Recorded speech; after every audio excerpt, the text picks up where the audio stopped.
یہ جنگ اور عام طور پر کریمین جنگ برطانوی فوجی تاریخ کی بدترین مہم کی نمائندگی کرتی ہے۔ بلکلاوا کی لڑائی کریمین جنگ کا ایک حصہ ہے جو سن 1853 میں سلطنت عثمانیہ اور روسی سلطنت کے مابین شروع ہوئی تھی اور 1856 میں اختتام پذیر ہوئی تھی، لیکن عثمانی سلطنت اس تنازع میں تنہا نہیں تھی کیونکہ فرانس، برطانیہ اور سارڈینیا کی بادشاہت روسیوں کے عزائم کو روکنے کے لیے سلطنت عثمانیہ کی طرف کی جنگ میں شامل ہوئے تھے۔ اگرچہ یہ جنگ روسی سلطنت کی شکست اور پیرس معاہدے کے دستخط کے ساتھ سن 1856 میں ختم ہوئی، لیکن ایک ایسی لڑائی ہوئی جس میں فوجی حماقت اور برطانوی ناتجربہ کاری جسے برطانوی تاریخ کی بدترین فوجی مہم سمجھا جاتا ہے۔ کریمین جنگ عثمانی سلطنت اور روسی سلطنت کے مابین شروع ہوئی۔ روسی بحیرہ روم میں قدم رکھنے کے لیے عثمانیوں پر فتح حاصل کرنا چاہتے تھے۔ سلطنت عثمانیہ نے روسیوں اور یورپ کے مابین بفر زون کا کردار ادا کیا تھا، اور اسی وجہ سے جب روسی زار نے سلطنت عثمانیہ میں آرتھوڈوکس کے شہریوں کو مرات لینے کے لیے ایک خصوصی سفارت خانہ بھیجا، بشرطے کہ روس دنیا میں آرتھوڈوکس کی سرپرستی کرتا تھا، عثمانی سلطان نے انہیں یہ مرات دینے سے انکار کر دیا اور یوں روسی سلطنت نے اپنا سفیر واپس بلا لیا، اور روسی سفارت خانے میں کام کرنے والے تمام افراد استنبول میں موجود تھے۔ جنگ بلکان ریاستوں مشرقی یورپ کے ذریعے شروع ہوئی۔ روس نے رومانیہ پر قبضہ کیا جو عثمانیوں کے دائرہ اختیار میں تھا، اور روس نے یورپی ممالک کو آگاہ کیا کہ جب تک وہ عثمانیوں سے درکار مرات حاصل نہیں کر لیتا تب تک پیچھے نہیں ہٹے گا۔ در حقیقت یہ باتیں سلطنت عثمانیہ کے ساتھ جنگ میں داخل ہونے کا صرف جواز تھیں۔ عثمانی سلطان کو یہ احساس ہو گیا تھا کہ وہ تنہا روسی افواج کا مقابلہ کرنے کے قابل نہیں ہے، اور عثمانیوں کے لیے یورپی، برطانوی، فرانسیسی اخلاقی مدد کافی نہیں ہوگی، اور اسے اس کے یورپی شراکت داروں کو میدان جنگ میں اتارنا ہوگا۔ بلیک سی میں عثمانی بحری بیڑے کا ایک حصہ مارا گیا۔ کہا جاتا ہے کہ یہ منصوبہ عثمانی سلطان نے اپنے یورپی شراکت داروں کو اس کی طرف سے براہ راست جنگ میں شامل کرنے کے لیے بنایا تھا۔ اصل میں ایسا ہی ہوا، اور فرانس، برطانیہ اور سارڈینیا کی بادشاہی سلطنت عثمانیہ کے ساتھ شامل ہو گئے۔ اس طرح بلکلاوا کی معجزاتی جنگ ہوئی۔ یہ جنگ ایک طرف عثمانی، برطانوی اور فرانسیسی افواج اور دوسری طرف روسی افواج کے مابین تھی۔ تمام جنگ کے دوران فوجی فائدہ ٹرپل الائنس کو ہوا، لیکن حقیقت میں یہ اتحاد نہایت ہی نازک تھا۔ صرف مفادات کے لیے مل کر جنگ کر رہے تھے۔ فرانس اور برطانیہ دنیا کے دو سب سے بڑے نو آبادیاتی حریف تھے۔ یقیناً وہ سلطنت عثمانیہ کی میراث پر قابو پانے کے لیے مقابلہ کر رہے تھے۔ فرانس نے الجیریا پر قبضہ کر لیا تھا، اور کچھ سالوں بعد برطانیہ نے مصر پر قبضہ کر لیا تھا۔ عثمانیوں کی مدد کے لیے فرانسیسی اور برطانوی مداخلت کے آغاز میں یہ بدترین جنگ بلکلاوا کی لڑائی ہوئی۔ برطانوی کمانڈر ان چیف جنرل راگلن تھا، اور گھڑ سواروں کا کمانڈر رارل لوسن تھا جس نے اپنے داماد کو براہ راست کمان میں رکھا تھا، جس سے جنرل گارڈگن کو نفرت تھی، اور وہ ہلکی فوج کا کمانڈر تھا جو برطانوی فوج کے لیے اتنے بڑے سکینڈل کا سبب بنے گا۔ اور ایک تجربہ کار فوجی کمانڈر اسکارلیٹ وہ شخص تھا جس کی بہادری نے کچھ عرصے کے لیے اس سکینڈل کو چھپا دیا تھا۔ جنرل راگلن جنگ کے میدان سے بہت دور ایک اونچے علاقے میں تعینات تھا تاکہ وہ جنگ کے میدان کو دیکھ سکے اور اتحادی افواج کی جنگ کی پیش رفتوں کے مطابق مناسب طور پر منتقل کر سکے، لیکن یہ معاملہ بعد میں اس کی افواج کے قتل عام کا سبب بن گیا،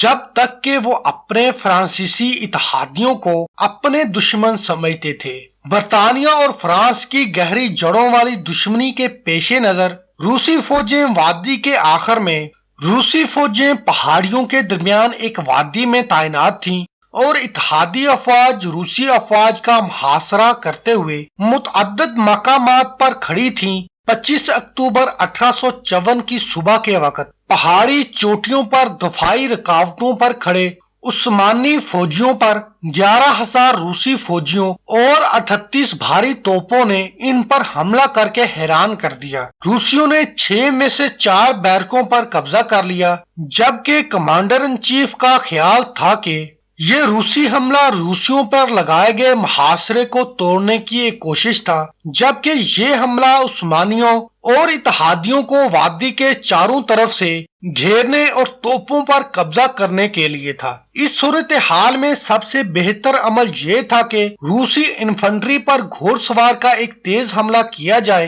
اور ان کے پاس رکھی ہوئی بھاری بندوقوں کو چھڑوا لیا جائے اور پہاڑی سڑکوں اور بیریکیڈز پر ان کے قابو پانے کی وجہ سے انہیں محاصرے کو بہترین مقام پر تبدیل کرنے سے روکا جائے۔ اور یہاں پر کمانڈر ان چیف نے اپنا حکم بھیجنے کا فیصلہ کیا، فوجیوں کے بھاری دستے توپوں کو روسیوں کے عظیم حملے سے بچانے کے لیے چلے جائیں۔ چنانچہ ان کمپنیوں کے کمانڈر کیپٹن سکارلیٹ نے تاریخ میں اپنا نام لکھا۔ 300 کے قریب برطانوی فوجیوں کو لے کر اس نے تقریباً 4,000 روسیوں پر حملہ کر دیا۔ اس کے سکاٹش فوجی اچھی طرح تربیت یافتہ تھے، لیکن اس گوریلا حملے کو جنرل کارڈیگن کے زیر انتظام لائٹ بریگیڈ کے حملے سے مکمل کرنا پڑا۔ لائٹ بریگیڈ عام طور پر فوجیوں کی بھاری کمپنی کے ساتھ راستے کے ایک سرے کی نمائندگی کرتا ہے، لہذا ایک بار جب سکارلیٹ نے حملہ کیا،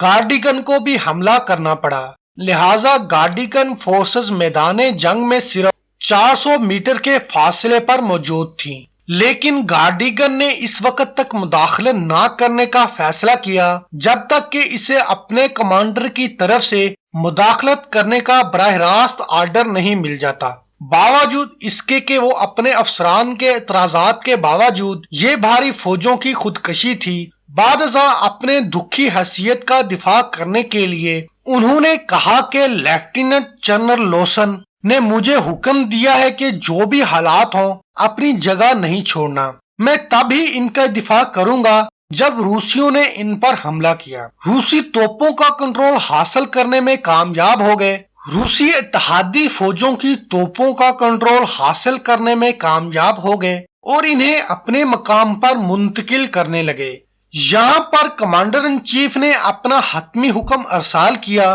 گھڑ سوار فوج کو روسیوں کی توپوں کو منتقل ہونے سے روکنے اور ان کی پوزیشنوں پر قابو پانے کے لیے آگے بڑھنا چاہیے۔ راگلن نے حکم دیا اور اس کے نجی معاون نے جلدی سے اسے لکھ کر دیا اور کسی ایک جملے میں کوما کو غلط جگہ ڈال دیا، اور کیولری کیپٹن نے اسے غلط سمجھا اور یہیں سے یہ تباہی ہوئی۔ ارل لوسن نے اپنے بہنوئی گارڈیگن کو حکم دیا کہ وہ اپنی فوجوں کے ساتھ وادی کے اختتام پر تعینات روسی افواج پر حملہ کریں، حالانکہ یہ بلا شبہ انہیں توپوں کی آگ کی لپیٹ میں لے جائے گا، جسے روسیوں نے چند منٹ قبل سڑک کے دونوں اطراف سے قبضے میں لے لیا تھا۔ اگر لوسن اور گارڈیگن ایک دوسرے سے اتفاق کرتے تو وہ اس منصوبے پر تبادلہ خیال کرتے اور اسے ایک مکمل کھوئی ہوئی جنگ سمجھتے اور حتیٰ کہ ایک ذلت امیز فوجی سکینڈل بھی سمجھتے،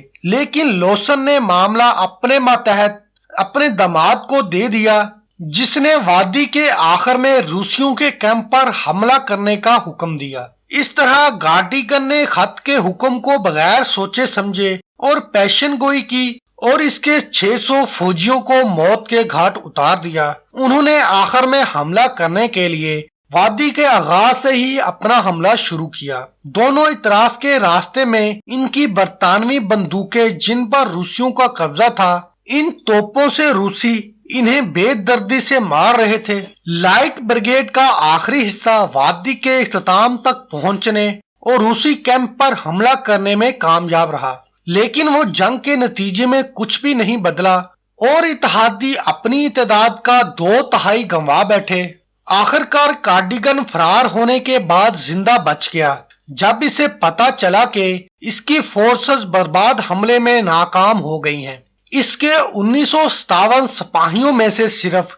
673 زندہ بچے اور بہت سے بچ جانے والے افراد صحت کی ضروری دیکھ بھال نہ کرنے کی وجہ سے اپنے زخموں کی تاب نہ لاتے ہوئے چل بسے۔ یہ سکینڈل صرف 20 منٹ تک جاری رہا اور یہ برطانوی فوجی تاریخ میں اسے لائٹ بریگیڈ اٹیک کے نام سے جانا جاتا ہے، لیکن بھاری کمپنی افواج کے ساتھ اپنے حملے میں کمانڈر سکارلیٹ کی کامیابی نے کچھ عرصے تک اس اسکینڈل کو کور کیا۔ آخر میں اگرچہ بالآخر تینوں اتحادیوں نے کریمین جنگ میں کامیابی حاصل کی، انہیں بھاری نقصان اٹھانا پڑا۔ 18,000 سے زیادہ فوجی زخمی ہوئے اور بہت سے فوجی صرف برف کی وجہ سے ہلاک ہو گئے۔ اور اگرچہ بالکلاوا کی بندرگاہ کے گوداموں میں 9,000 کوٹ موجود تھے، لیکن یہ شاہی قانون کی وجہ سے فوجیوں میں تقسیم نہیں کیے گئے تھے، جو پورے 3 سالوں میں ایک فوجی کو ایک سے زیادہ